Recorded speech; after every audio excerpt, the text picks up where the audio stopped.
Nara Chandrababu Naidu, CBN, Telugu రాష్ట్రాల రాజకీయాల్లో అత్యంత ప్రభావవంతమైన, సుదీర్ఘ అనుభవం ఉన్న అగ్రనాయకుడు. ఆయన ప్రస్తుతం తెలుగుదేశం పార్టీ, టీడీపీ జాతీయ అధ్యక్షుడిగా, ఆంధ్రప్రదేశ్ ముఖ్యమంత్రిగా నాలుగోసారి బాధ్యతలు నిర్వహిస్తున్నారు. ఉమ్మడి ఆంధ్రప్రదేశ్తో కలిపి అత్యంత సుదీర్ఘ కాలం ముఖ్యమంత్రిగా పనిచేసిన రికార్డు ఆయన పేరిటే ఉంది. వ్యక్తిగత జీవితం మరియు ప్రాథమిక సమాచారం. పూర్తి పేరు: నారా చంద్రబాబు నాయుడు. పుట్టిన తేదీ: ఏప్రిల్ 20, 1950. పుట్టిన ఊరు: నరవారిపల్లె, చిత్తూరు జిల్లా, ఆంధ్రప్రదేశ్. చదువు: శ్రీ వెంకటేశ్వర విశ్వవిద్యాలయం, తిరుపతి నుండి ఎకనామిక్స్, అర్థశాస్త్రం లో బి.ఏ. మరియు ఎం.ఏ. భార్య: నారా భువనేశ్వరి, టీడీపీ వ్యవస్థాపకులు స్వర్గీయ ఎన్.టి. రామారావు కుమార్తె. కుమారుడు: నారా లోకేష్, ప్రస్తుత ఆంధ్రప్రదేశ్ ఐటీ మరియు ఐటీఈసీ మంత్రి.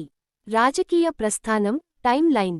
విద్యార్థి నాయకుడిగా రాజకీయాల్లో అడుగుపెట్టిన చంద్రబాబు నాయుడు, ఆ తర్వాత జాతీయ రాజకీయాల్లో చక్రం తిప్పే స్థాయికి ఎదిగారు. 1. తొలి అడుగులు 1975 నుండి 1983. కాంగ్రెస్ పార్టీతో ప్రస్థానం.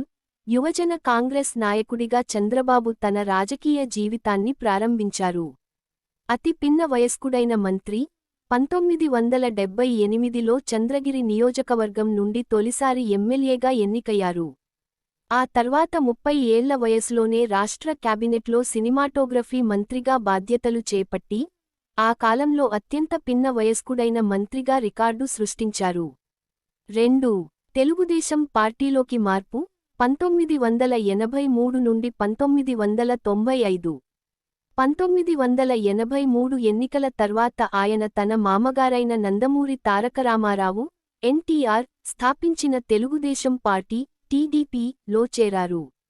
పార్టీ జనరల్ సెక్రటరీగా వెనుక ఉండి పార్టీని బలోపేతం చేశారు.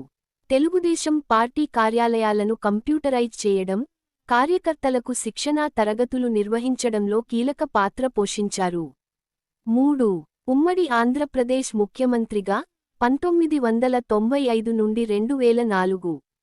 రాజకీయ సంక్షోభం, సీఎం బాధ్యతలు 1995 ఆగస్టులో జరిగిన రాజకీయ పరిణామాల తర్వాత చంద్రబాబు నాయుడు ముఖ్యమంత్రిగా బాధ్యతలు చేపట్టారు. ఆంధ్రప్రదేశ్ సీఈఓ. ఈ కాలంలో ఆయన రాష్ట్రాన్ని ఒక కార్పొరేట్ సంస్థలా నడిపించారని ప్రశంసలు పొందారు. ఐటీ రంగానికి, ప్రైవేటీకరణకు పెద్దపీట వేశారు. 2004లో వై.ఎస్. రాజశేఖర రెడ్డి, కాంగ్రెస్ చేతిలో ఓడిపోయిన తర్వాత 10 ఏళ్ల పాటు ప్రతిపక్ష నాయకుడిగా ఉన్నారు. 4. నవ్యాంధ్రప్రదేశ్ మొదటి ముఖ్యమంత్రి 2014 నుండి 2019. 2014లో రాష్ట్ర విభజన తర్వాత జరిగిన మొదటి ఎన్నికల్లో బీజేపీ, జనసేన కూటమితో కలిసి విజయం సాధించి, నవ్యాంధ్రకు తొలి ముఖ్యమంత్రి అయ్యారు. కొత్త రాష్ట్రానికి రాజధానిగా అమరావతి నిర్మాణాన్ని ప్రారంభించడం, పోలవరం ప్రాజెక్టు పనులను పరుగులు పెట్టించడం ఈ కాలంలోనే జరిగాయి.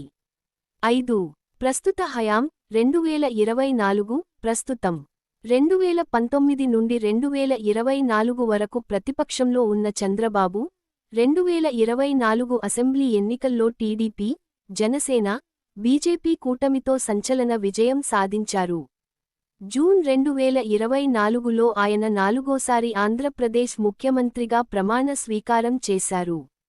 ప్రస్తుత అమరావతి పునర్నిర్మాణం, రాష్ట్ర ఆర్థిక వ్యవస్థను పునరుద్ధరించడంపై దృష్టి పెట్టారు. ముఖ్యమైన విజయాలు మరియు సంస్కరణలు.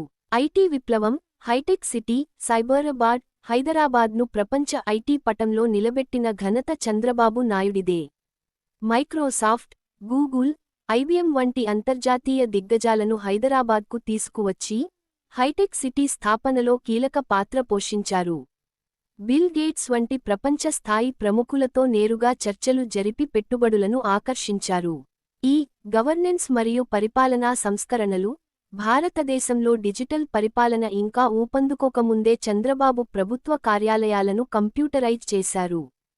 ప్రజలకు సేవలందించేందుకు ఈ సేవా కేంద్రాలను తీసుకువచ్చారు. ప్రజలతో ముఖ్యమంత్రి అనే ప్రత్యక్ష ప్రసార కార్యక్రమం ద్వారా ప్రజల సమస్యలను నేరుగా తెలుసుకునేవారు.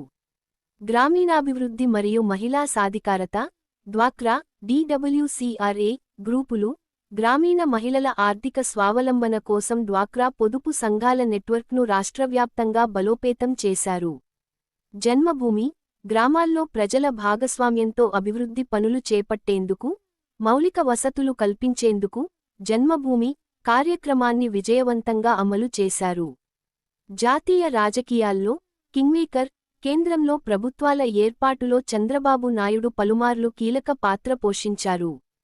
1990ల మధ్యలో యునైటెడ్ ఫ్రంట్ ప్రభుత్వం ఏర్పాటు కావడంలోనూ, ఆ తర్వాత అటల్ బిహారీ వాజ్పేయి నేతృత్వంలోని ఎన్డీఏ ప్రభుత్వానికి బయట నుంచి మద్దతు ఇవ్వడంలోనూ ఆయన కింగ్మేకర్ గా వ్యవహరించారు. ప్రస్తుత కేంద్ర ప్రభుత్వంలోనూ టీడీపీ కీలక భాగస్వామిగా ఉంది.